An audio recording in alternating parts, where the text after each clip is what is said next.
The afternoon sun was hot over the parking lot in Millbrook, Texas. Maya Johnson walked slowly toward her truck with grocery bags in both hands. She had been home for 3 weeks now after spending months overseas. Everything felt different here. The sounds were different. The smells were different. Even the air felt strange against her skin. She was almost at her truck when she heard the voices. A group of people stood near the parking lot entrance. They held signs and shouted at cars driving past. Maya kept walking.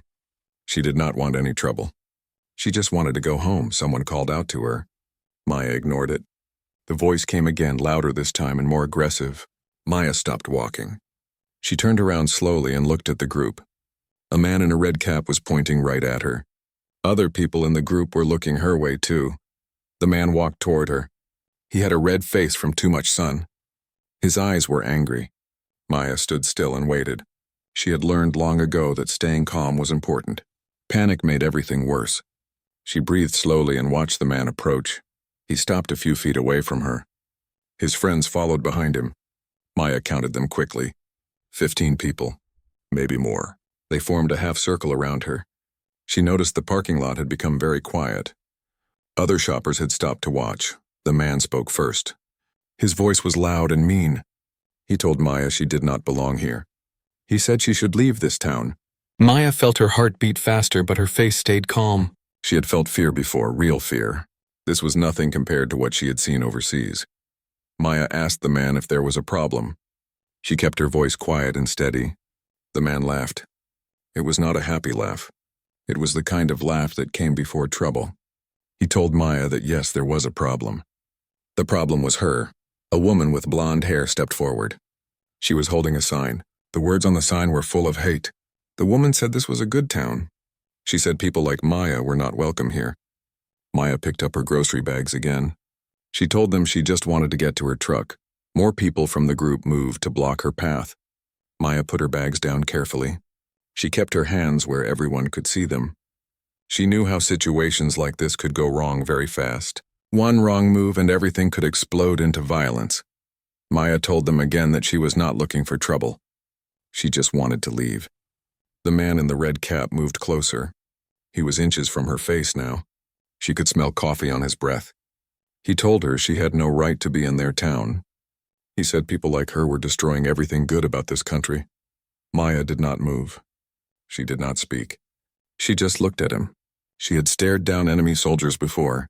She had faced people who actually wanted to kill her. This man was angry and hateful, but he was not a real threat. Not yet anyway. A police car pulled into the parking lot. Maya felt a small bit of relief. Maybe this would end now. Maybe the officer would tell these people to leave her alone. The officer got out of his car slowly. He looked annoyed. His name tag said Cooper. Officer Cooper walked over to the group. He asked what was happening. But he did not ask Maya. He asked the man in the red cap. The man said they were just exercising their rights. He said they were making sure Maya knew she was not welcome. Officer Cooper nodded like he understood. Then the officer turned to Maya. He told her it would be best if she just left. He said there was no need to cause a scene. Maya stared at him. She could not believe what she was hearing. These people were blocking her path. They were threatening her. And the police officer was telling her to leave. Maya told the officer she was trying to get to her truck. She said these people were harassing her. The blonde woman laughed. She said they were not harassing anyone. They were just speaking their minds. This was America. They had rights, Officer Cooper sighed. He looked tired. He told Maya to just walk around the group. Take the long way to her truck. Just avoid the problem. Maya felt something cold settle in her chest. She had spent 12 years serving this country. She had risked her life more times than she could count.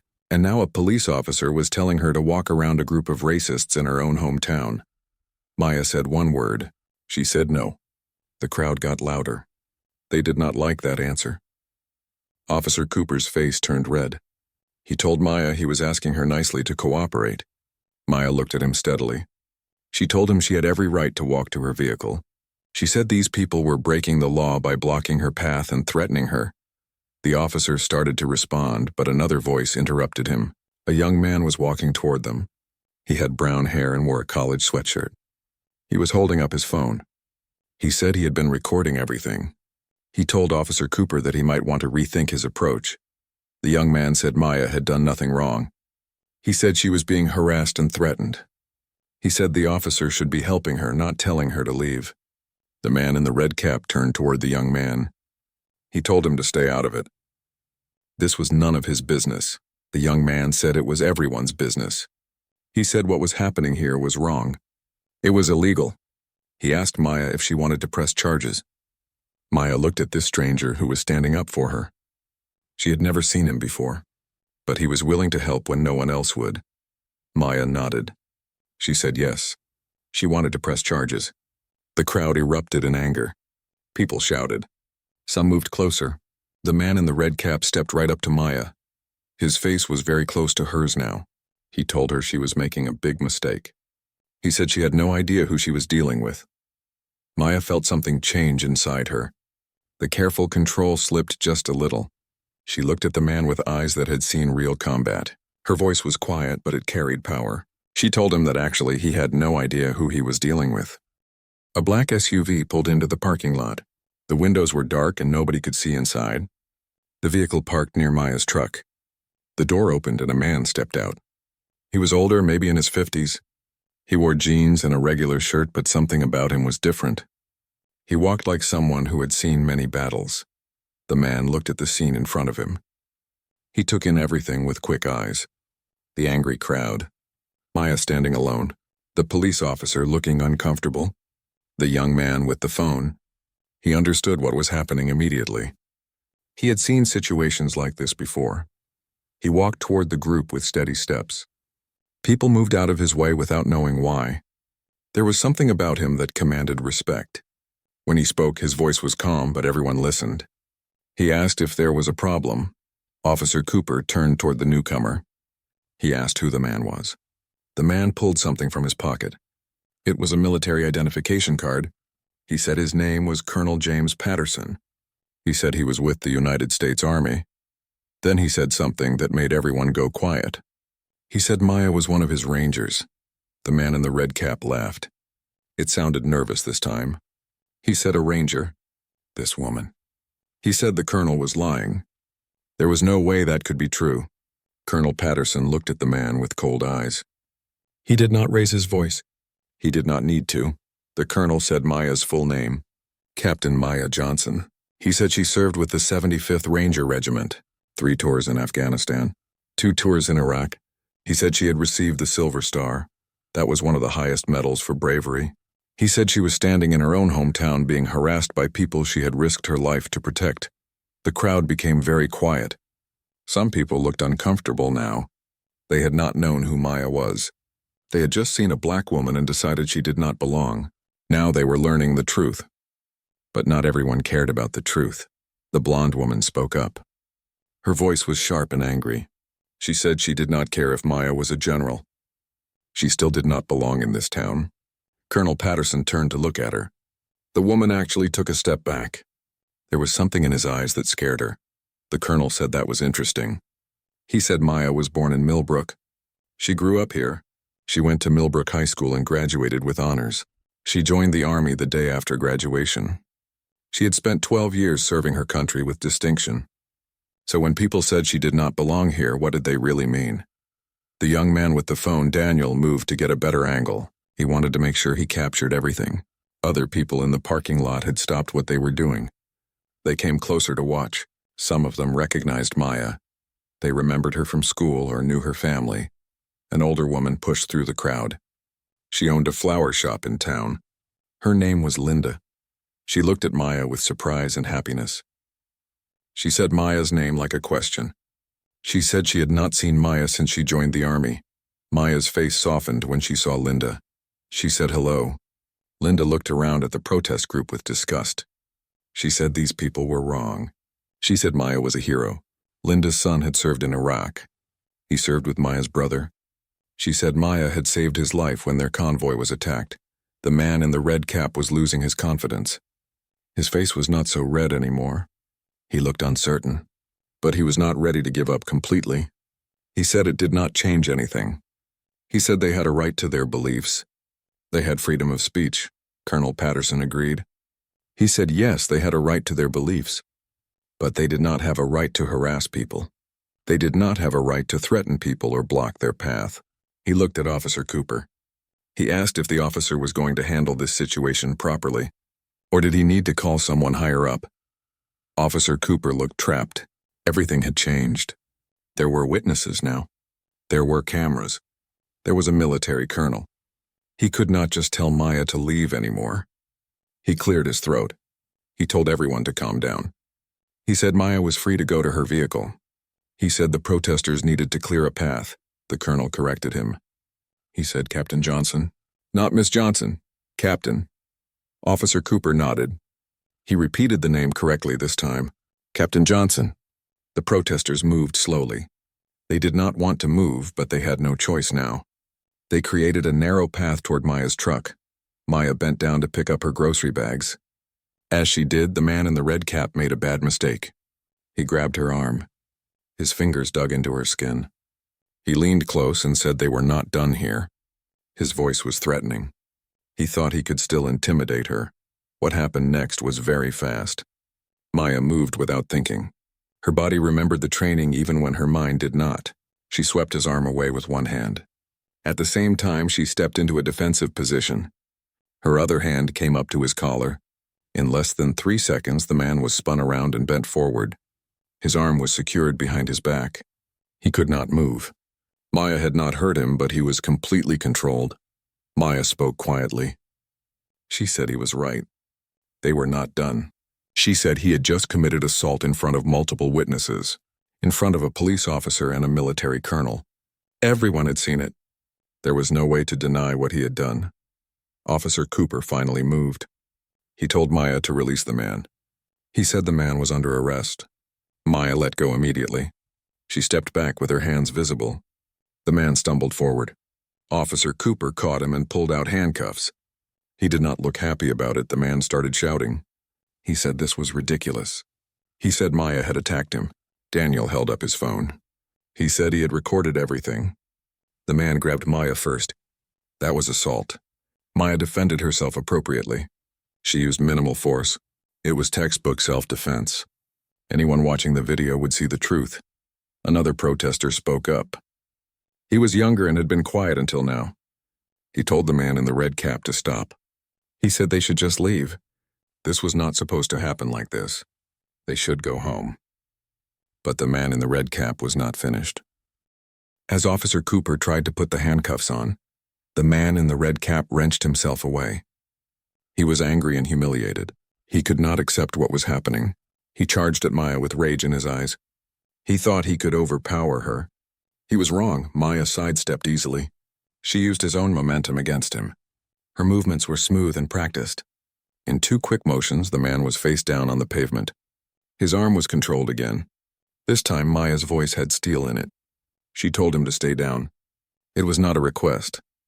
Colonel Patterson had started to move forward when he saw the man charge. But he stopped when he saw Maya handle it perfectly. She did not need help. She had been trained for situations exactly like this. Officer Cooper hurried over. This time he managed to get the handcuffs on properly. 2 more police cars pulled into the parking lot. Finally, there was backup. The man was hauled to his feet. His face was scraped from the pavement. His shirt was torn, but he was still shouting. He yelled back at the crowd. He told them not to let Maya win. He said they could not let people like her take their town, but the crowd was already leaving. Some people walked away quickly. They looked embarrassed. They had not signed up for assault and arrest. Others stayed, but they looked uncertain now.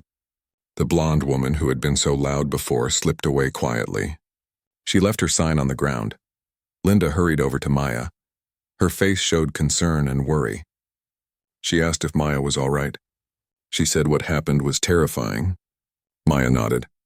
She said she was fine. She thanked Linda for speaking up. Linda hugged her. She said she should have spoken up sooner. Daniel walked over with his phone. He said he was going to upload the video everywhere. People needed to see what happened. They needed to know who Maya really was. Maya looked uncomfortable. She said she would appreciate it if he did not share the video. Daniel said it was too late.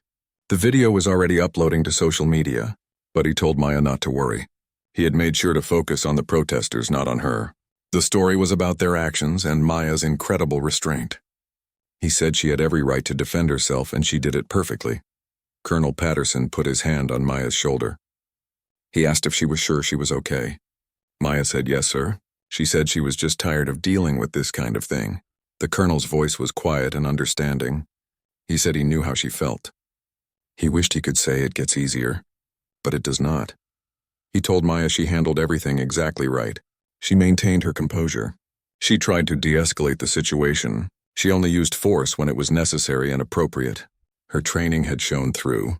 She had acted like the professional soldier she was. More people from the town came over. Some Maya recognized from her childhood. Others were strangers. An elderly man wearing a veteran's cap came forward. There were tears in his eyes. He extended his hand to Maya. He thanked her for her service. He said he had served in Vietnam. He knew what military service cost. He said he was ashamed this happened in their town. Maya shook his hand firmly. She told him it meant a lot to hear him say that. The old veteran nodded. He said he would make sure everyone knew what really happened here today. He would tell people who Maya was and what she had done for her country. A younger woman stood back from the crowd. She had 2 small children with her. She seemed like she wanted to speak but was nervous. Maya noticed her. She walked over with a gentle expression. She introduced herself and asked the woman's name. The woman said her name was Karen. She said her husband was deployed overseas with the Marines. When she saw what was happening to Maya, she wanted to help. But she had her children with her and she was scared. She did not know what to do. Maya told Karen she did exactly the right thing. Keeping her children safe was always the most important priority. Nothing else mattered as much as that. Karen's eyes filled with tears. She said she was so sorry about what happened. She said Millbrook was not supposed to be like this. This was not what their town represented. Maya said she understood. She told Karen that most places were better than their worst people. Every town had good people and bad people. The bad ones just seemed louder sometimes. But they did not represent everyone. Karen nodded and wiped her eyes. Officer Cooper approached Maya. He still looked uncomfortable. He said he needed to get a statement from her. Maya said of course. She would cooperate fully. She walked toward the patrol car with the officer. Daniel called out to her. He said he would send her the video. She might need it for evidence. Maya turned and gave Daniel a real smile. It was the first smile she had shown since the whole thing started. She thanked him. She said he did not have to get involved in the situation. Daniel shook his head. He said yes, he did have to get involved. Everyone should get involved when they see something wrong. Maya spent the next hour giving her statement to the police. She explained everything that happened. She described the threats and the harassment. She explained how the man grabbed her arm and how she defended herself. Officer Cooper wrote everything down carefully. When she was finally done, Maya drove home to her small apartment. The sun was setting. The sky was orange and purple. It had been a long day. She was exhausted. Not from the physical confrontation. That had been easy compared to things she had done in the army. But the emotional weight of it all was heavy. She parked her truck and sat for a moment. She thought about what Colonel Patterson had said. She thought about Linda and Karen and Daniel and the old veteran. She thought about the man in the red cap and the blonde woman and all the other protesters. She thought about Officer Cooper and how he had almost failed to do his job. Maya got out of her truck and went inside. Her apartment was small and quiet. There were still boxes everywhere from her move. She had not unpacked much. She had not decided if she was really staying in Millbrook or not. Maybe this incident would help her decide. She turned on her phone and it immediately started buzzing. Messages and notifications flooded in. Maya turned it back off. She was not ready to deal with all of that yet. She needed time to think. She needed time to process what had happened. She made herself dinner and ate in silence. Then she sat by the window and looked out at the town below. Millbrook was her hometown. She had grown up here. She had friends here once. But she had been gone for 12 years. Things had changed. Or maybe they had always been this way and she just had not seen it before. The video went viral within hours. Daniel had edited it carefully before posting. He showed the entire confrontation from start to finish. He showed the protesters harassing Maya. He showed Officer Cooper failing to help her. He showed the man grabbing Maya and her controlled response. He included captions explaining who Maya was and what she had accomplished. By evening, millions of people had watched the video. It was shared across every social media platform. News outlets picked it up and ran stories about it. Veterans groups shared it with messages of support and pride. Politicians commented on it. Celebrities reposted it. The video was everywhere. Maya sat in her apartment with her phone turned off. But she could not hide from what was happening. People knocked on her door. Reporters called out from the street below. News vans parked outside her building. Everyone wanted to talk to her. Everyone wanted her story. The mayor of Millbrook released a statement. He condemned the protesters. He praised Maya's service to the country. He said the town was proud to call her one of their own. He invited her to a community event where the town could properly thank her. Maya read the statement online and felt nothing. Words were easy. Actions were what mattered, but there were other messages too. Hate mail came through social media. People sent threats. Some said the video was fake or staged. Others said Maya was the real aggressor. Some said she had no right to use military training on civilians. Others said she was everything wrong with America. The hate was constant and overwhelming. Maya finally turned her phone completely off. She sat in the silence of her apartment and tried to process everything. After 12 years of service, 3 combat deployments, and more missions than she could remember, she thought coming home would mean peace. Instead, she found herself fighting a different kind of battle, one she had not trained for. A knock came at her door. Maya looked through the peephole and saw Colonel Patterson standing in the hallway. She opened the door immediately. The colonel looked at her with concern. He asked if she wanted some company. Maya stepped aside and let him enter. Patterson looked around the apartment. There were boxes everywhere. Nothing was hung on the walls. There were no personal items out. It looked like a hotel room, not a home. He commented that she had not unpacked much yet. Maya admitted she had not decided if she was staying. Not just in Millbrook, but maybe in the army too. She was considering her options. Patterson nodded slowly. He understood that feeling. He asked if she was thinking about leaving the town or leaving the military or both. Maya said maybe both. She did not know anymore. Everything felt complicated now. Patterson sat down on her couch. He told Maya he had seen the video. She had been trending on every social media platform for the last 6 hours. The whole world was talking about what happened. Maya said she knew. She said she did not want that kind of attention. She never asked for any of this. Patterson leaned forward. His voice was serious but kind. He said he knew she did not want attention. But sometimes the battles we do not choose are the ones we are best equipped to fight. He reminded Maya that she had spent her entire career leading Rangers. She had taken on impossible missions. She had proven herself over and over again in the most difficult situations imaginable.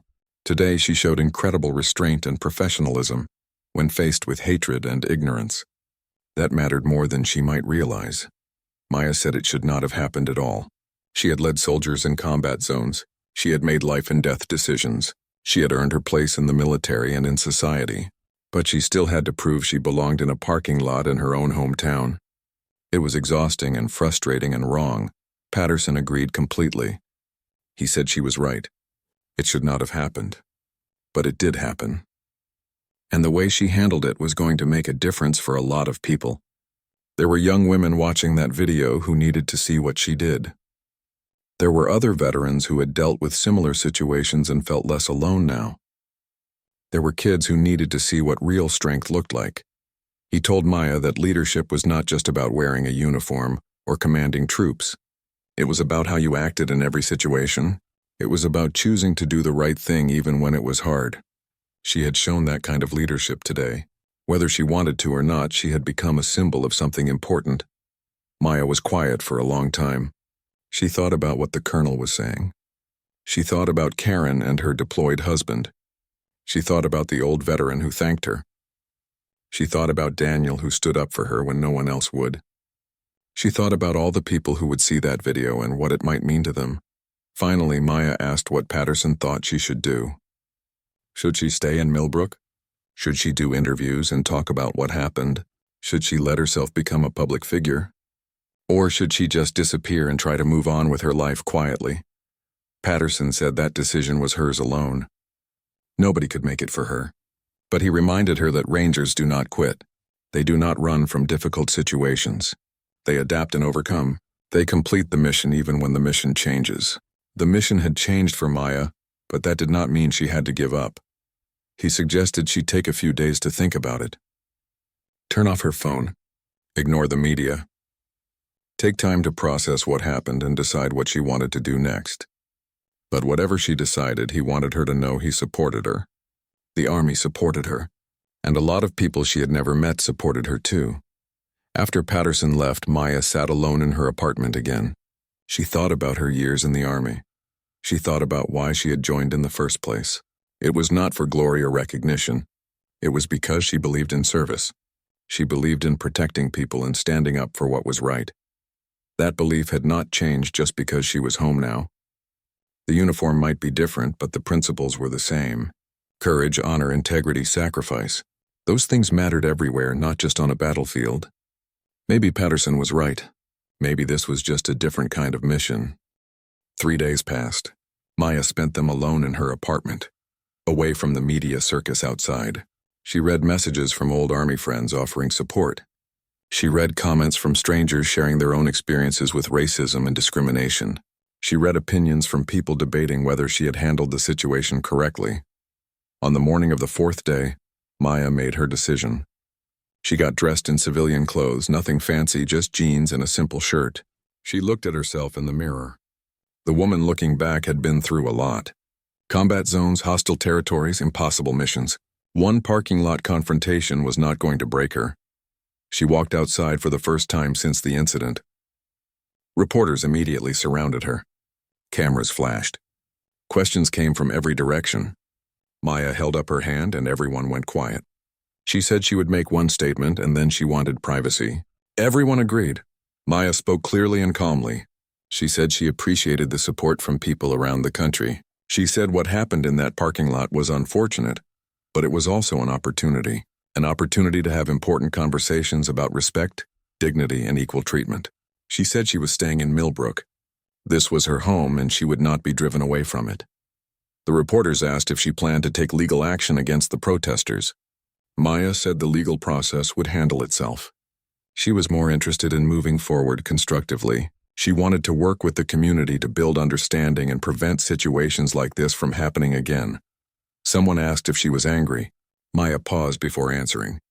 She said anger was a natural response to injustice. But anger alone did not solve problems. Action solved problems. She planned to take action by staying engaged with her community and working toward positive change. After the brief statement, Maya walked away from the reporters. She got in her truck and drove to the town square. The mayor had organized a community event. Maya had agreed to attend, but she had not committed to speaking. She wanted to see who showed up first. She wanted to understand what the town really thought about what happened. When she arrived, hundreds of people were already there. Many held signs of support. Veterans organizations had sent representatives. Local businesses had contributed food and drinks. The atmosphere was surprisingly positive.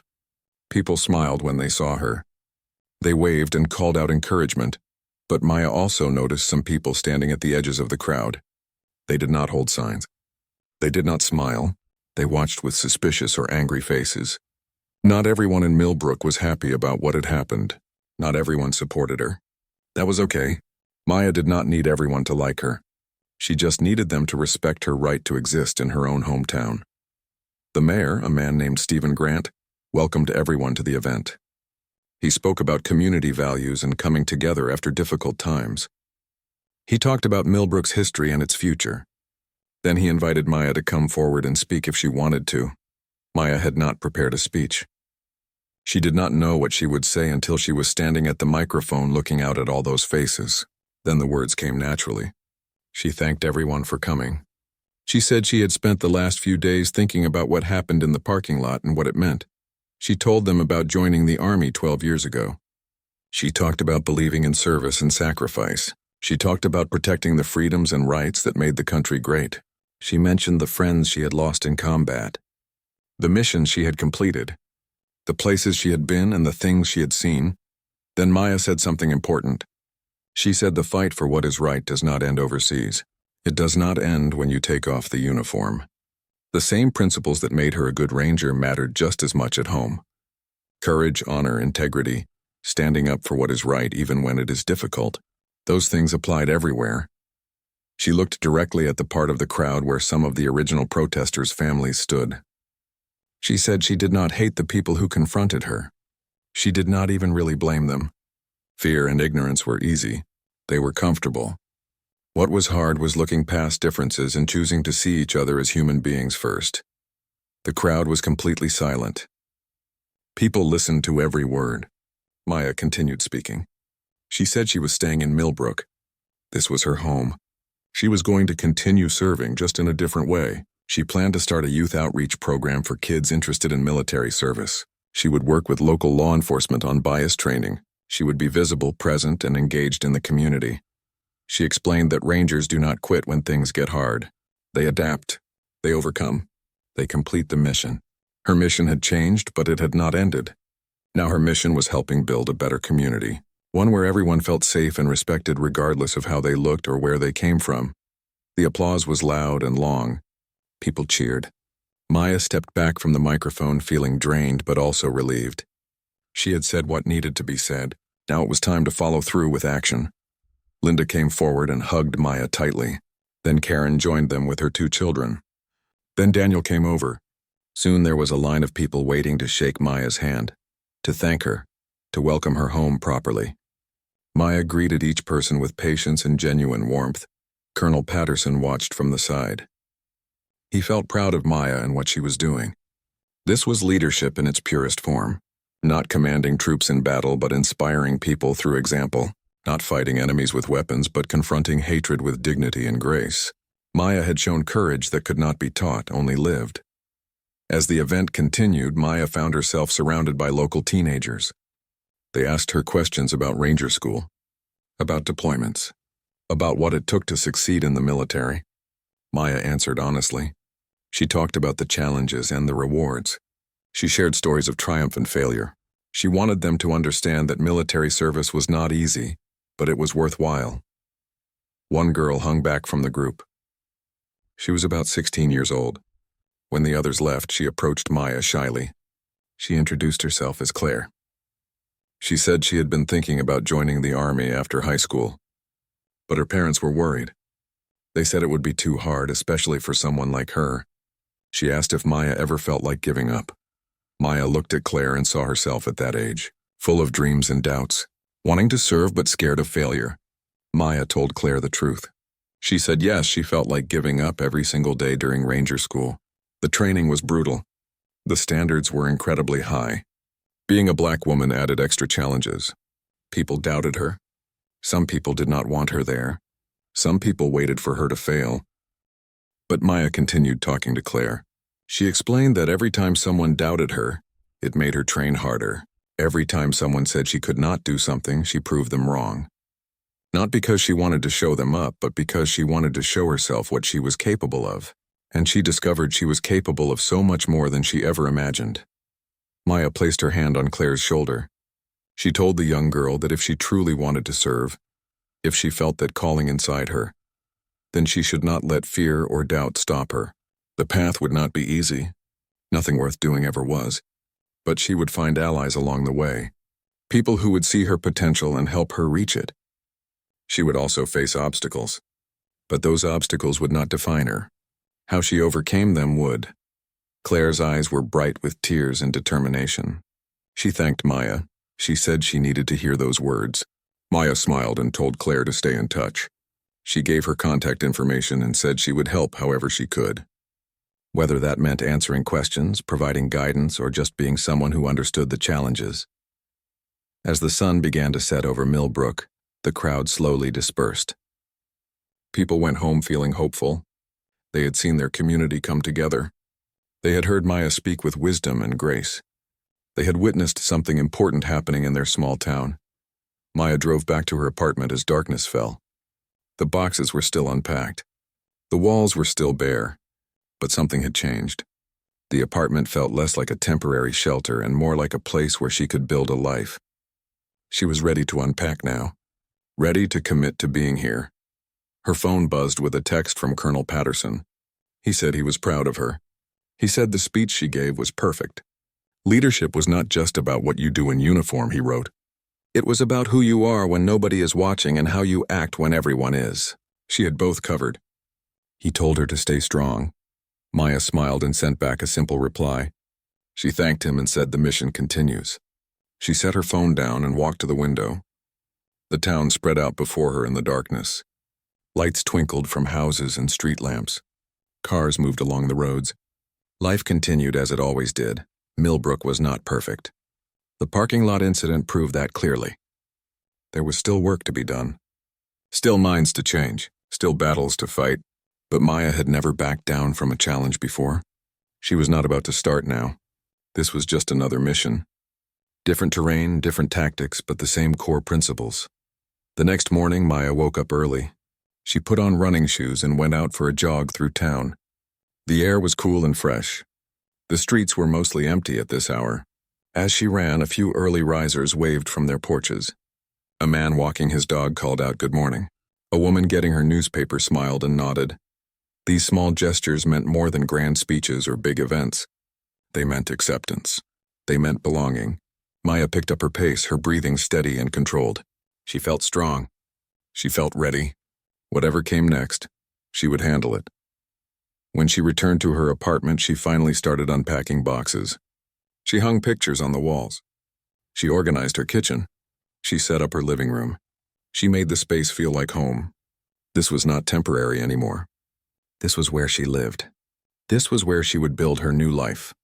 Over the next few weeks, Maya kept busy. She met with the mayor and other city officials about her youth outreach program. She contacted local schools about speaking to students. She reached out to the police department about training opportunities. She was not just talking about change. She was actively working to create it. The program started small. Maya held a meeting at the community center for teenagers interested in military service. She expected maybe 10 or 15 kids to show up. Over 40 came. They filled the room and sat on the floor when the chairs ran out. They asked hundreds of questions. They wanted to know everything. Maya talked to them for 3 hours. She covered topics like physical fitness, mental toughness, leadership skills, and educational opportunities. She explained different branches of service and various career paths. She was honest about the challenges but also enthusiastic about the rewards. By the end of the meeting, several kids said they were definitely going to enlist. But Maya's program was about more than just military recruitment. It was about teaching life skills. She organized fitness sessions in the park. She held workshops on goal setting and perseverance. She brought in guest speakers who were veterans from different backgrounds and experiences. She created a support system for young people who needed guidance and encouragement. Claire became one of Maya's regular participants. The teenager attended every session. She worked harder than anyone else. She asked the best questions. Maya saw tremendous potential in her. She made sure Claire knew that she believed in her. Sometimes that belief from someone else was all it took to help a person believe in themselves. Maya also followed through on her promise to work with law enforcement. She developed a training program focused on implicit bias and de-escalation techniques. Some officers were resistant at first. They did not think they needed the training. But Maya was patient and persistent. She used real examples and practical scenarios. She helped them understand different perspectives. Officer Cooper attended the training. He looked uncomfortable the whole time. Maya did not call him out publicly for his failure during the parking lot incident, but she did speak with him privately afterward. She told him that officers had tremendous power and responsibility. The decisions they made affected people's lives. They needed to make sure they were treating everyone fairly regardless of race or appearance. Cooper listened without arguing. He admitted he had handled the situation poorly. He said he had been thinking about it a lot since then. He asked Maya what he should have done differently. Maya walked him through the proper response. Identify the victim. Protect the victim. Address the aggressors. Enforce the law equally. It was simple in theory but harder in practice, especially when personal biases got involved. By the end of their conversation, Cooper seemed genuinely committed to doing better. Maya could not change his beliefs overnight, but she could influence his actions. And actions were what mattered most. If he treated people fairly regardless of his personal feelings, that was progress. The months passed quickly. Maya settled into a routine. She ran every morning. She worked on her programs during the day. She spent evenings connecting with people in the community. She attended town council meetings. She volunteered at local events. She made herself visible and accessible. Not everyone welcomed her presence. There were still people who resented her, who wished she would leave, who spread rumors or made nasty comments. Maya heard the whispers and saw the hostile looks, but she did not let it stop her. She had faced worse than gossip and dirty looks. She focused on the positive relationships she was building and the real change she was creating.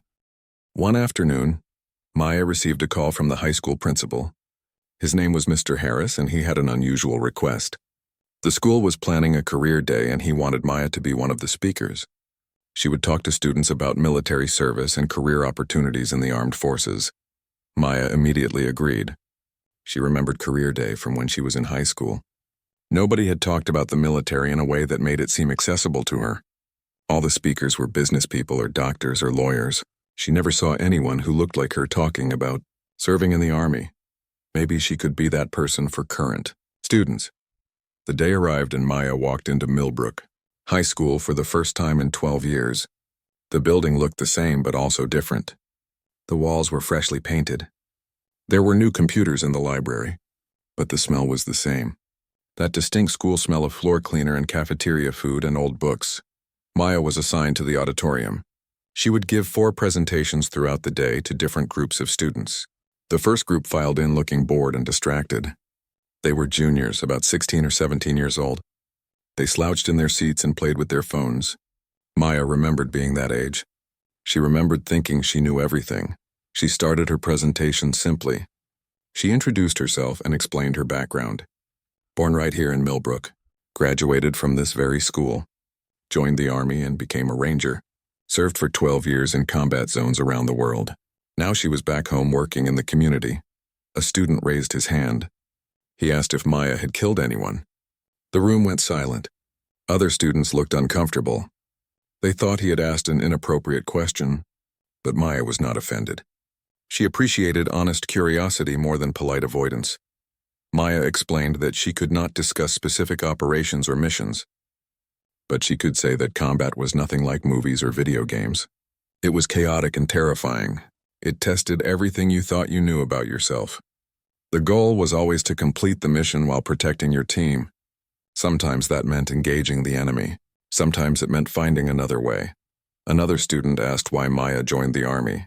This was an easier question.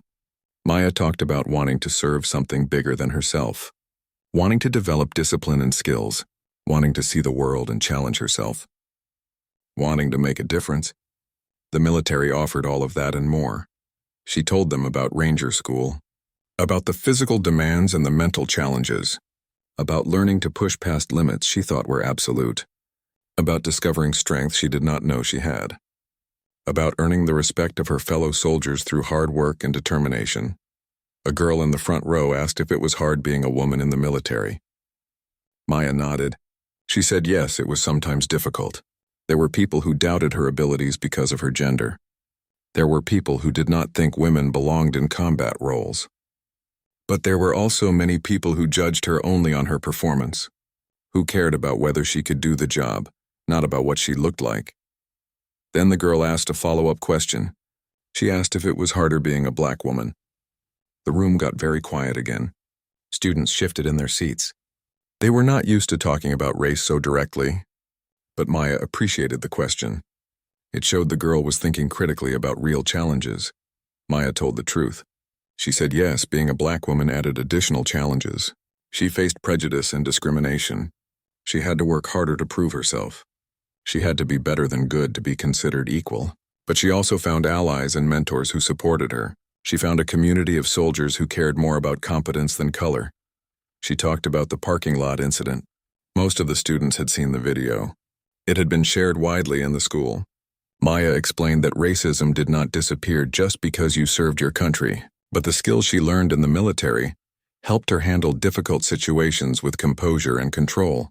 Those skills were valuable everywhere, not just in combat. By the end of the first presentation, the students were engaged and asking thoughtful questions.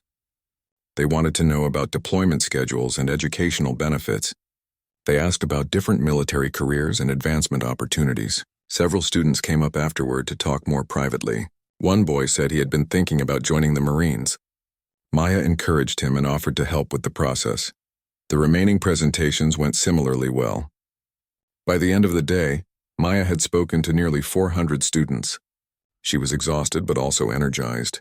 This was exactly the kind of work she wanted to be doing.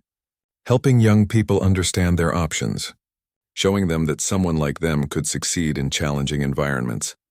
As Maya was leaving the school, a teacher stopped her in the hallway. The teacher was a black woman in her 40s. She introduced herself as Ms. Brown and said she taught English. She thanked Maya for coming to speak. She said it was important for the students to see successful black women in non-traditional careers. Ms. Brown admitted that she had her own struggles when she first started teaching in Millbrook 20 years ago. There were parents who did not want a black teacher for their children. There were colleagues who questioned her qualifications. But she persevered because she knew representation mattered. She knew that black students needed to see people who looked like them in positions of authority and respect. Maya and Ms. Brown talked for almost an hour. They shared experiences and frustrations. They discussed strategies for dealing with prejudice and discrimination. They talked about the importance of mentorship and community support. By the end of the conversation, they had exchanged phone numbers and made plans to meet for coffee. Maya had found another ally in her mission to make Millbrook more inclusive. That evening, Maya received an email from Principal Harris. He said the response to her presentations had been overwhelmingly positive. Students were still talking about what she had said. Teachers reported that her visit had sparked important discussions in classrooms. He asked if Maya would be willing to come back regularly, maybe once a month, to continue mentoring interested students. Maya replied immediately. Yes, she would love to do that. The next day, Maya got a phone call from Daniel. He had been following her work in the community. He wanted to do a follow-up story about what she had accomplished since the parking lot incident. Not a video this time, but a written article for the local newspaper. He wanted to show people the positive changes Maya was creating. Maya was hesitant at first. She did not want more attention. She did not want to be seen as seeking publicity. But Daniel convinced her that the story was not really about her. It was about showing what one person could accomplish through dedication and hard work. It was about inspiring others to get involved in their communities. It was about proving that change was possible when people committed to making it happen. Maya agreed to the interview. Daniel spent an afternoon with her, observing her youth program and talking to participants. He interviewed Claire, who spoke glowingly about how Maya had encouraged her to pursue her dreams. He talked to Linda, who said Maya had brought new energy and hope to Millbrook. He spoke with Principal Harris and several teachers who praised Maya's impact on students. The article was published the following week. It included photos of Maya working with teenagers in the park. It quoted participants describing how the program had changed their lives. It detailed the law enforcement training Maya had developed. It painted a picture of someone who had turned a negative experience into a catalyst for positive change. The response to the article was significant. Other towns reached out asking if Maya could help them develop similar programs. Veterans organizations invited her to speak at events. Schools requested her as a guest speaker. Maya was becoming known not just as the woman from the viral video, but as a community leader making real differences. 6 months after the parking lot incident, Millbrook held its annual Veterans Day ceremony. The town gathered at the Memorial Park to honor those who had served. Maya was asked to be the keynote speaker. She stood at the podium looking out at hundreds of faces. Some she knew well now. Others were still strangers. But they were all her neighbors, her community. Maya spoke about service and sacrifice. She talked about the men and women she had served with overseas. Some had come home. Some had not. She honored their memory and their contributions. She reminded everyone that freedom was not free. It required constant vigilance and the willingness of people to put others before themselves. But then Maya shifted her message. She said that serving your country did not require wearing a uniform. It required caring about your neighbors. It required standing up for what was right even when it was difficult. It required building communities where everyone felt valued and respected. That kind of service happened every day in small towns like Millbrook. She acknowledged that the town had faced challenges this year. The parking lot incident had exposed some uncomfortable truths about prejudice and discrimination. But instead of hiding from those truths, Millbrook had started addressing them. People were having hard conversations. They were learning and growing. They were working to be better. Maya thanked the people who had supported her over the past months. She thanked those who had stood up for her when she needed allies. She thanked those who had worked with her on community programs. She thanked those who had been willing to examine their own biases and change. Progress was possible when people committed to it together. After the ceremony, Maya mingled with the crowd. Veterans from different wars and eras came to shake her hand. Elderly men who served in Korea. Middle-aged men and women who served in Desert Storm. Young veterans from Iraq and Afghanistan. They shared stories and found common ground in their experiences. Claire appeared with her parents. She introduced them to Maya. Claire's mother thanked Maya for encouraging her daughter. She said Claire had been training hard and was planning to enlist after graduation.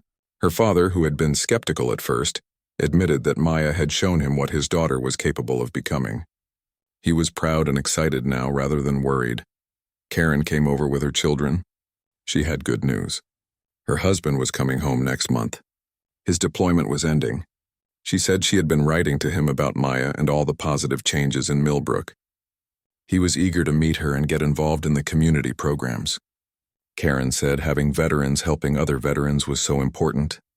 Even Officer Cooper showed up. He approached Maya somewhat nervously. He said he wanted to apologize properly for how he handled the parking lot situation. He said the training Maya provided had really opened his eyes. He was working hard to do better. He asked if there was anything else he could do to help with her programs. Maya appreciated his honesty and his willingness to change. She told him she would definitely take him up on that offer. As the day wound down and people started heading home, Maya sat on a bench in the park. The sun was setting, painting the sky in shades of orange and pink. She thought about everything that had happened over the past 6 months. The confrontation, the viral video, the community response, the program she had started, the lives she had touched. Colonel Patterson had been right. Sometimes the battles we do not choose are the ones we are best equipped to fight. Maya had not chosen to be harassed in a parking lot. She had not chosen to become a public figure. But when faced with those situations, she had responded with the courage and integrity she learned as a ranger. She had adapted to new circumstances and completed the mission. The mission was different now than it had been in Afghanistan or Iraq. There were no enemy combatants to engage, no hostile territories to navigate, no tactical objectives to secure. But the mission was no less important. Building a more just and inclusive community required the same dedication and perseverance as any military operation. Maya stood up from the bench and started walking home. Along the way, people called out greetings. Cars honked friendly hellos. A group of teenagers from her youth program waved enthusiastically. This was what home felt like. Not a place without problems, but a place where people worked together to solve them. When Maya reached her apartment, it no longer felt temporary or incomplete. The boxes were unpacked. The walls were decorated with photos and meaningful items. Her running shoes sat by the door, ready for tomorrow's morning jog. Books about community organizing and youth development lined the shelves. This was her home. This was where she belonged. Maya made dinner and ate while reviewing plans for next week's activities. She had a meeting with the mayor about expanding her programs. She had a speaking engagement at another school. She had training sessions with the police department. She had youth program activities every afternoon. Her calendar was full of meaningful work. Her phone buzzed with a text from a number she did not recognize. It was from a young woman who had seen Maya speak at a veterans event. She was also a veteran, recently returned from deployment, struggling to find her place in civilian life. She asked if Maya had time to talk. Maya immediately replied yes, and they set up a time to meet. This was happening more often now. Veterans reaching out for guidance and support. Young people seeking mentorship. Community members wanting to get involved. Maya had become a resource for people looking to make positive changes in their own lives and communities. It was rewarding but also demanding. She had to be careful not to overextend herself. As Maya got ready for bed, she thought about Claire's question from months ago. Had she ever felt like giving up? The answer was still yes. There were still days when the weight of everything felt too heavy. Days when the hate mail got to her. Days when progress seemed impossibly slow. Days when she wondered if anything she did really mattered. But then she thought about Claire, who was now training hard and planning to enlist. She thought about the other teenagers in her program, who had found direction and purpose. She thought about Officer Cooper and the other law enforcement officers who were genuinely trying to do better. She thought about the community conversations that were happening because she had refused to back down in a parking lot. Change was slow, but it was real. Every conversation mattered. Every person reached was important. Every small action contributed to larger progress. Maya understood now that leadership was not about grand gestures or dramatic moments. It was about showing up consistently, about doing the work even when nobody was watching, about maintaining your principles under pressure. Maya looked out her window one last time before going to sleep. The town was quiet now. Most people were already in bed. Streetlights illuminated empty roads. Everything looked peaceful. But Maya knew that peace required constant effort. It required people willing to stand up for what was right, people willing to challenge injustice wherever they found it, people willing to do the hard work of building better communities. Captain Maya Johnson, United States Army Ranger, Silver Star recipient, veteran of 5 combat deployments, and proud daughter of Millbrook, Texas, smiled. She had found her new mission. It was not the one she expected when she came home, but it was the one she needed. And like every mission before, she was determined to see it through to completion. The next morning, Maya woke early as always. She put on her running shoes and headed out into the cool morning air. The streets were mostly empty at this hour. A few early risers were out. A man getting his newspaper waved. A woman walking her dog called good morning. A teenager delivering papers gave her a thumbs up. Maya ran her usual route through town, past the high school where she now spoke regularly, past the community center where she held youth programs, past the memorial park where she had spoken on Veterans Day, past the hardware store where everything had started 6 months ago. She slowed to a walk as she approached the parking lot. It looked different now somehow. Maybe it was the early morning light. Maybe it was the distance of time. Or maybe it was Maya herself who had changed. She was no longer the woman who just wanted to get home with her groceries.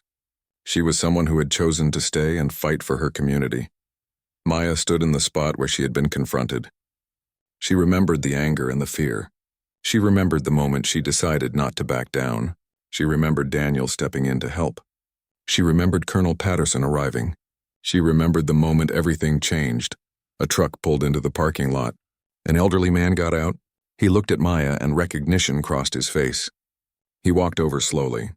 He was the veteran who had thanked her that day. The one who served in Vietnam. He extended his hand again. He told Maya he came to this parking lot every week for groceries. Every time he did, he thought about what happened here.